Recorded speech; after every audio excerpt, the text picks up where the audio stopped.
Bashkiaku Socialist i Kuçovës Kreshnik Hajdari vijon të qëndrojë në detyrë, pasi Komisioni i Ankesave dhe Sanksioneve në KQZ konfirmoi me shumicë votash vendimin e kryetarit të KQZ-s Ilirian Celibashi.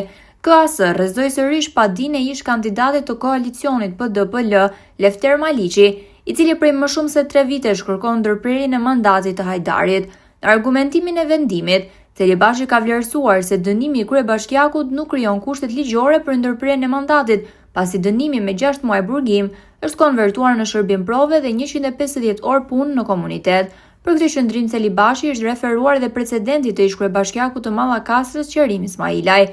Kreshnik Hajdari u dënua me vendim të formës së prerë në korrik të vitit 2024 me 6 muaj burgim për falsifikimin e formularit të dekriminalizimit, dënimi i cili konvertua në shërbim prove.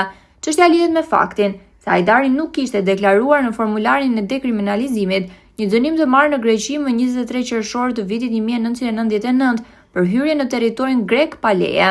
Vendimi i gjykatës së Janinës ishte marrë kur Hajdari ishte 17 vjeç dhe më pas masa ishte ndryshuar në masë riedukuese, qortim për shkak të moshës.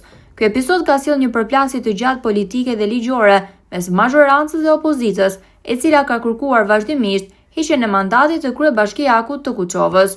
Por betejë nuk konsiderohet ende e mbyllur. Lefter Maliqi dhe Pala Paditse kanë të drejtën ta ankimojnë vendimin në Kolegjin Zgjedhor, që pritet të japë vendimin përfundimtar për këtë çështje. Ndërkohë, Kreshnik Hajdari vijon mandatin e tij të dytë në krye të Bashkisë Kuçovë. Nëse do të propozohet sërish nga Partia Socialiste, ai mund të kandidojë edhe për një mandat të tretë në zgjedhjet vendore të vitit 2027.